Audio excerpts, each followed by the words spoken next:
Ladies and gentlemen, welcome to the KDI School World Bank monthly webinar series. My name is Yeonji Kim from the KDI School of Public Policy and Management, and I will serve as your MC for today's webinar. Before we get started, please note that today's webinar will be recorded for knowledge sharing purposes. The recording will also be uploaded later to the KDI School's official YouTube channel. This webinar is our joint venture with the World Bank, where experts from the bank will share their recent findings with the school community. We hope you'll gain exclusive insights into the cutting-edge research by the bank and have time to reflect on possible applications. During the presentation, please keep your microphone muted. If you have any questions or comments, please wait for the Q&A session or leave your messages in the chat. Now, I'm pleased to introduce today's distinguished speaker, Mr. Rishabh Choudhary. He is an economist in the Economic Policy Division of the Prosperity Unit at the World Bank Group. His expertise includes macroeconomic modeling, fiscal policy, and analyzing the macroeconomic and fiscal impacts of climate change. Since joining the bank in 2018, he has held consulting roles contributing to macroeconomic and fiscal policy analysis in India. He holds a master's degree in quantitative economics from the Indian Statistical Institute and bachelor's degree in economics from Hansraj College, Delhi University. Everyone, please join me in welcoming Mr. Rishabh Choudhary. Mr. Choudhary, please share your slides when you're ready to begin. Sure. Thank you for the introduction and having me here. A very good morning to everyone. I'll share my slides.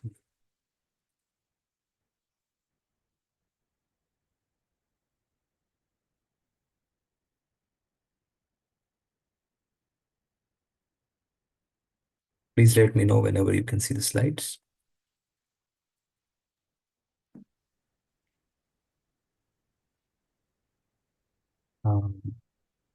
I hope you can see the slides by now. Yeah, we can see your slides. Okay, thank you. So this work today I'm going to present has been co-authored with my colleagues Emilia and France. As the title suggests, Taxing for Growth, Revisiting the 15% Threshold.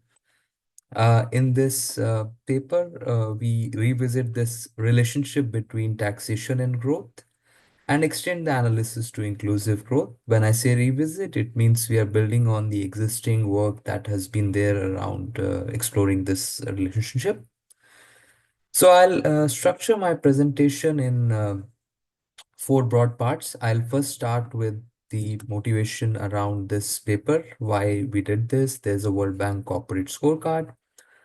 And we did some event study analysis before proceeding with more rigorous approaches. Then I will move on to discussing the modeling work done behind this paper, which explores the relationship between inclusive growth and taxation. Eventually, I'll cover the last section where I'll explore the possible channels, which explains the relationship we observe. So the first part, the World Bank Corporate Scorecard.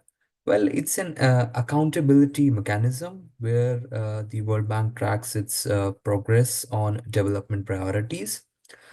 Our president recently reduced the size of the previous scorecards that has been there to one single scorecard. And not just that, we have earlier about 150 indicators. Now we just have 22 indicators, broadly covering our development priorities on poverty, climate change, inclusive growth.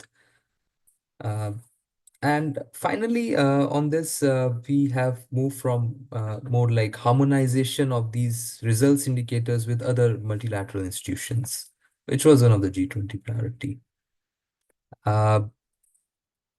And now just to give you another context within this scorecard, domestic revenue mobilization still remains one of the components, and domestic revenue mobilization is, of course, the country's capability to mobilize revenues domestically, raise fiscal revenues domestically. Well, there are three elements broadly, I would say. First is what are the uh, vision indicators, and then what are the result indicators, and what's the narrative around those results. So, giving a very quick overview, we start with looking at the high level measurements of development progress, move on to some aggregate results of interventions, and finally, some narrative stories around how those reforms were implemented. So, within this DRM agenda, I will specifically point out the indicators, how we track progress is looking at the country's progress in passing the tax to revenue 15% threshold, which we are going to revisit in this paper. And then, of course, looking at how the low collection countries, which the World Bank is helping increase their revenue, how they address their tax equity systems. And lastly, on the stories, we look at how the bank supported reforms help in this, uh, help these countries improve revenues and improve other outcomes. This was a broad summary of the corporate scorecard. In a nutshell, we look at the countries with weak revenue capacities and see how the bank's reforms have helped them and improved their development outcomes. Now, moving to another, before moving to the modeling approach, we do another motivation exercise behind this paper, which where we try to look at the relationship between tax to GDP and economic growth or development outcome using an event study.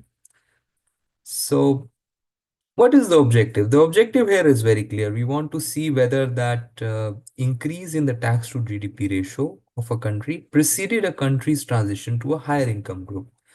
So when countries moving from lower income to lower upper middle income or upper middle to high income, do these countries observe an increase in tax to GDP ratio prior to those transition dates? We use the World Bank income group classification data from 1987 to 2021. A broad stats, some broad stats are presented on the right side. We see that when countries move from low income to lower middle income, we have about 53 countries in this sample period. Likewise, 67 when they move from lower middle to upper middle, and when they move from upper middle to high, we have about 41 such cases. However, there are limitations on the tax to GDP ratio. Not every country during the time of transition had this data available, at least in public domain. So this reduces our sample size. So you can see about 27 countries have data when they move from low to low middle income. So we were able to only track those in the event study. And another thing, maybe I can put some context to the numbers. So low income class, recent number suggests has a classification of about $1,145 GNI per capita by Atlas method. And for middle income, the cutoff is like you cross 1145 and between 1145 to $4,500. For upper middle income group, the income range is 4,500 to 14,000 and higher income is above that threshold. This is the recent one, but it has increased over time, of course, adjusting for inflation and other factors. Now, coming to this chart where we present findings from our event study, the leftmost chart looks at the tax to GDP ratios of the countries which were transitioning from different income groups. And what we find is that in the first stack, when countries transition from lower to lower middle income category, at the time of transition, their average tax to GDP ratio was about 15%. And the median, which is sky blue color, is about 13%.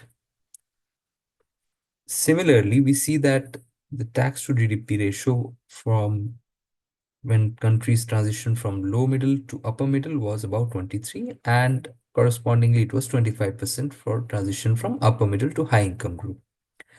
So we find that novel 15% number when countries are transitioning from this low to lower middle income group. So there's something about that threshold. That's just a motivation. And in the right side chart, what we look at is we zoom in our focus on those countries transitioning from lower income to lower middle income category. What we see is that T denotes here on the x-axis the period of transition, and the solid orange line denotes the median tax to GDP ratio. The dashed line denotes the interquartile range of those countries. So what we see is that 10 years prior to the transition, the median ratio was 9%, and it increased to almost 13% at the time of transition. So an increase of about 4%, which is interesting that countries have increased their tax capacity. Now, this can be because of that they were growing better, and better growth outcomes imply better tax revenue collection. Their base was expanding. They have more efficient tax systems, administration. It could also mean the other way around, that you have higher tax to GDP ratio means that you are able to do more redistribution in the economy, reduce inequality, and do more growth oriented expenditures to support growth. So the relationship can work either way. So far, we have just established more of a correlation kind of framework, not any causation about the relationship between taxation and growth. And what we have observed is that around the transition date, the tax to GDP ratio averaged around 15%. There are just some country examples because so far I reported mean median. Now I just show some country examples, starting the top left one is Georgia, where the tax to GDP ratio increased from 7.3 to 14 in the 10 years preceding this income transition from low to lower middle income group. Likewise, in Cambodia, it increased from 8 to 14.6. In India, 8.9 to 11.9. In Maldives, 7.7 to 12.8. So you see, broadly, the number is, of course, not exactly 15, but there's a range around that number that we see the increase happen. And so this ends the event study. We have learned some lessons from the event study, that tax to GDP ratio increased 3 to 4 percentage points prior to the income transition. Well, it just motivates the idea that there's something that matters for growth, that increase maybe. Now we'll revisit this relationship from a more technical perspective to establish causality. And I will start with some motivation, again looking at some correlations on the entire data set between tax to GDP ratio and measures of growth. So the first thing I look at is on the leftmost chart is whether the tax to GDP ratio today is correlated with 10-year ahead growth rate, GDP growth rate normal. We don't really observe any strong positive relationship, as you can see in the leftmost chart, but well, the red line is a predicted polynomial, fractional polynomial fit, where we do see that at least in the very initial phases, there is an increase, and then, of course, the relationship is flat. So there's no such relationship that is coming out. Now, on the right chart, I do the same scatter, but instead of growth, I look at prosperity gap. Prosperity gap is coming from this Gray et al. Paper, which is published by World Bank authors. So prosperity gap is a indicator which is measuring how by how many times your income of all the persons in an economy must be multiplied by a certain factor so that you reach this $25 per day income. Now that $25 per day is coming from the fact that it is observed at when the countries transition from upper middle income to high income status. So it's a factor. The lower factor means you're better off. The higher means that you need to do more to improve the incomes and have shared prosperity in the economy. So higher factor is a bad outcome. It means higher inequality, kind of. Now, what we see is that countries with higher taxation to GDP ratio have lower factor, which means 10-year ahead growth is more inclusive when you have higher tax to GDP ratios. Again, these are correlations, but there is some motivation that there is a relationship, and we can explore further by our empirical approach. Okay, so this is our empirical model. Now, Let's go step by step. The left-hand side of this equation denotes the change in the y variable. Y is our either growth rate, or y can be seen as a GDP measure or prosperity gap measure. And when we look at the difference, of course, in logarithmic terms, it becomes a growth rate. So YCT denotes the value of variable y in for country C in time period t plus j. And given our objective is long-term growth impacts, we look at j is 10 and 15 years old in our paper. We look how far, a little bit far in time. And then we are saying that this outcome variable depends on whether your taxation tax to GDP ratio, which is tax of a country C in time period T, tax CT, exceeds a threshold gamma. So we are saying that if your tax to GDP ratio exceeds this gamma, then your growth or the outcome variable which you are interested in on the left hand side, that is higher by an amount beta 1 for those countries and time periods when your tax to GDP ratio is higher than this threshold level. And then there are other factors. As we point out, we have tax to GDP itself, which is capturing that higher taxation is associated with higher growth. The beta 3 coefficient you see here is capturing that. We also control for a bunch of other factors which are in XCT. X will include factors like other revenue sources, debt to GDP ratio, investment to GDP ratio, population growth. And then we have certain kappa C, which denotes country-specific characteristics, and kappa T, which denotes time-fixed effects. For instance, in certain period there were crises, we want to control for the fact that the relationship is not affected by those specific time periods. And then, of course, there's an error term around your estimates. But here, the challenge is that we don't know gamma. To estimate this beta 1, we need to know what threshold are we putting in the model. But before I go there, I would like to illustrate this impact in a diagram. So here it's a hypothetical illustration. On the x-axis, we have tax to GDP ratio. On the y-axis, we have the outcome variable of interest, which is, let's say, growth. The blue line is for those countries which are, it is for the country when it is below the threshold. And so this is just like a one country example. And then red line denotes the outcome when it is above the threshold. Hypothetically, we just assume here that let's say the threshold is 15%. So what we are expecting? We are expecting that this outcome variable will jump around this 15% threshold. So this beta 1 is where you will see that impact. This is the interpretation of beta 1. You expect a jump around that threshold, which is captured by beta 1. But we don't know the threshold.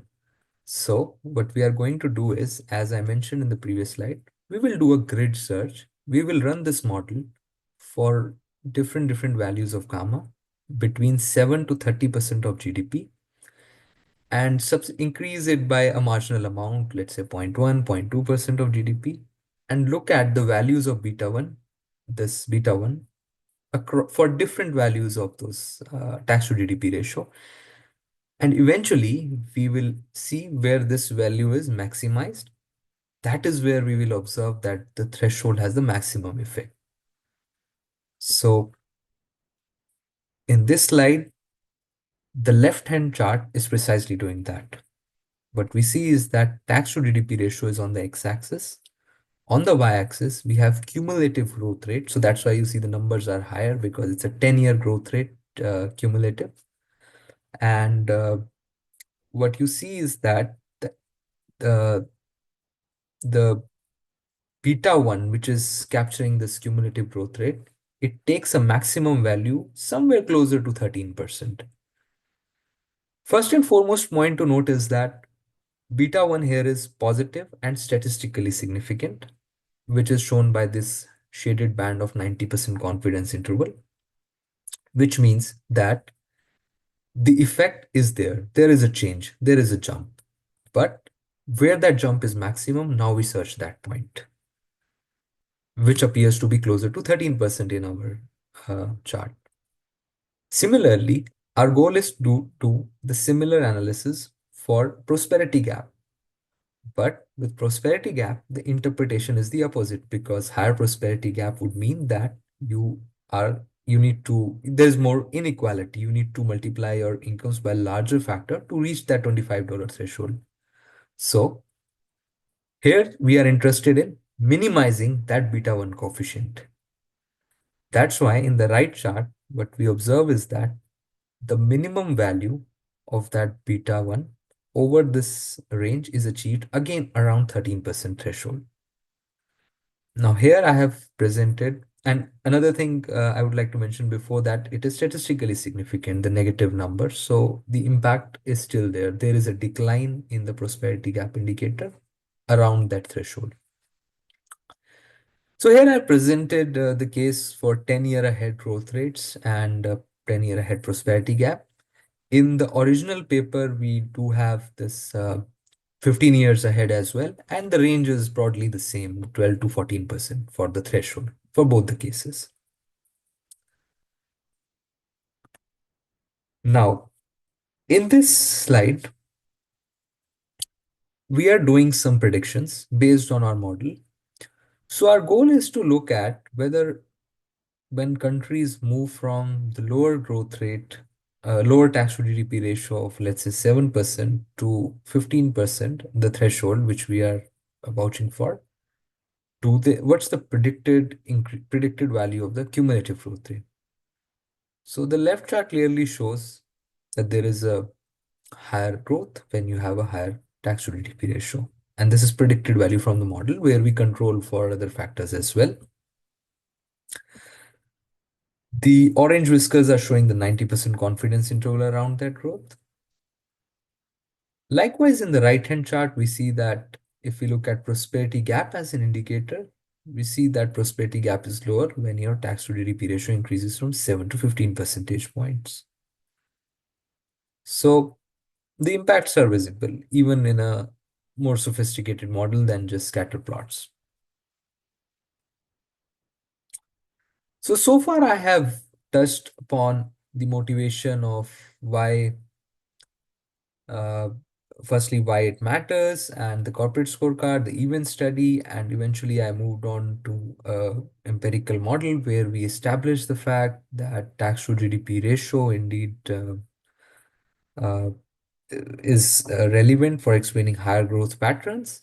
And the threshold was broadly observed around 13%, not exactly 15, but 13. And that is true for both the cases for GDP growth and for inclusive growth measure, which is captured through prosperity gap. In the next section, we will explore what explains this increase, like why does a higher tax would mean higher growth or lower prosperity? So now, using our similar model, we are going to explore some channels. Well, using conventional knowledge, we know that some channels, obviously, that might appear to our mind is that these countries which have higher taxation revenues, they are able to better spend on health and education, which is crucial for growth, particularly in low-income countries. Also, these countries with higher taxation might be able to redistribute those revenues. So there is this progressivity aspect. I'll explain this definition as I go ahead. Likewise, these countries where higher tax revenues are collected, you can probably have lower volatility in your government spending patterns because you're not really influenced when the shocks hit the economy, and hence you're able to better stabilize the economy. So you are likely to take some countercyclical policy measures which will improve your ability to respond to shocks and hence improve the growth outcomes. So these are possible channels which we have explored in this paper. Uh, let's start with health and education. So in the leftmost chart, we plot tax to GDP ratio and average future health and education spending as a percentage of GDP. Now, These scatters are slightly not the same as previously shown. Like it's not just a simple country year scatter, but what we are doing is we create bins. So we have this tax to GDP ratio associated with one particular range in a very small vicinity, let's say 0 to 2%. We take the average of all those countries in that range, average of health and education spending of all those countries in that range, and plot that. This makes the visualization relatively uh, simpler. So what we see is that, again, as your tax to GDP ratios are rising, you observe an increase in health and education spending. And there's no threshold as such, it keeps on increasing. You have more and more fiscal space, you're spending more. And we see likewise that when we do this with a model controlling for other factors, the predicted values are increasing. Although there is some tapering off when we do this model approach, that the increase is not that large. Like from 7 to 15, the increase was large, then it is moderating. So there are limits, of course, to the public health and education spending. And there is literature which suggests that, and there are growth models which suggest health and education spending particularly are relevant for human capital development and hence they have positive impact on growth. Of course, in some cases, there are mixed findings. But broadly, this growth theory will suggest that there are positive effects on growth. And that's why we believe higher taxation could increase the country's fiscal space to increase those critical spendings and hence growth effects is materialized. Now coming to the next channel, progressive taxation. So some of you may already be aware of this concept, but just touching very briefly. So a progressive tax is the one where this average tax burden will increase as your income will go up. Now it is not that simple that higher income will of course have that higher taxation because just because their income is higher and they'll pay a larger proportion. It's not just that. The tax rate itself has to be higher.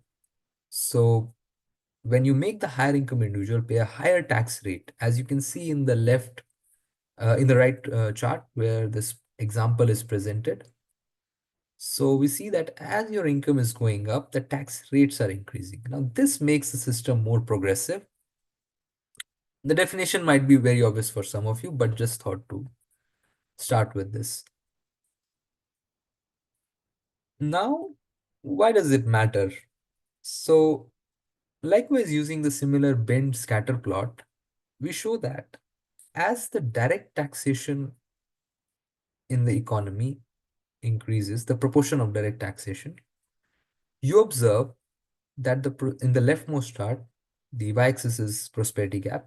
This factor, prosperity gap, it is declining, which means when you have higher direct taxation, you do observe that your inequality is lower.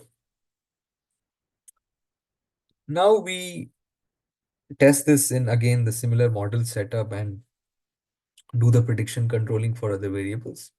We do observe that somewhere around 15% this effect is there. Now 50% is this direct tax to GDP uh, share of direct taxes in total taxes. It's not the tax to GDP ratio. So it's different than the previously explained concepts. So what we see is that you have higher proportion of direct taxes as high as 50%. Then you are going to see likely the progressive impacts of your tax system, which means a reduced prosperity gap, which is capturing the inclusive growth. Now, also we observed, of course, that higher taxation was associated with higher direct tax shares. Now, that is why we believe that that is one channel through which we see the prosperity gap and is declining, and we observe more inclusive growth. Next channel is volatility. Now, firstly, the why and how. Well, there is literature which suggests that higher volatility can negatively impact growth. There are two aspects here. One is, of course, we look at government spending volatility and the economic volatility, the volatility in growth rate itself. Well, government spending is a component of total GDP, so higher spending volatility would mean higher growth volatility. But not just that, even the growth volatility itself can have a negative impact on growth. Well, some literature suggests that there could be some planning error by the firms because you are living in a more uncertain environment, and uncertainty can lead to lower investments in the economy and hence influence future growth. Again, for government spending, these economies with lower revenues are premises that they will likely have more volatile spending, which will leave them with lesser opportunity to borrow, undermining their ability to stabilize the business cycle and implement the counter-cyclical policy measures when they are needed, particularly in low growth time periods or volatile phases of the business cycle. So that's clear that there we expect at least some impact through our literature survey and theoretical knowledge. But how do we measure this volatility? We have so far used all the annual taxation data, but now to measure volatility, we use quarterly data on GDP growth and government consumption in real terms. There is seasonality, we adjust for the seasonal factors. Then we look at the 10-year ahead standard deviation of this quarter on quarter growth rate in GDP and government consumption. Well, 10-year ahead is just to make sure that we are not looking at any contemporaneous relation, and taxation today matters for future. This also partially takes care of the endogeneity issue where you might say that it's the other way around, that lower volatility means better taxation. But that's why we look at 10-year ahead so that the relationship goes from taxation to volatility. And then, of course, now we want to link it to our annual data set. So we just pick up the first quarter measure and call it representative for that particular year because it's 10-year ahead. So it covers the future periods. So then this is our measure of volatility for both spending and government spending and economic growth. Again, similar bin plot suggests that in the leftmost chart, higher taxation is associated with lower government spending volatility. You see it's declining. And here one can roughly say that, okay, up to 20%, the impact is sharp, it's a sharp decline, and then onwards starts to taper off. In the rightmost chart, we present this government consumption volatility against future GDP volatility and see, of course, GDP was government consumption is a component of GDP, and there is a positive association between the two. Higher consumption volatility means that higher GDP volatility. So there is some evidence that spending and output volatility with drop with higher tax revenue collections, which is what we show now in an empirical model. So use in the leftmost chart uses the same threshold model which we presented in the very beginning slide in the third section. What we see is that the beta 1 coefficient, now we have replaced the y by volatility measure instead of growth and inclusive growth. What we see is that the volatility is minimized at around again 13% of GDP. So, and it is negative and statistically significant impact because those orange whiskers are 90% confidence interval.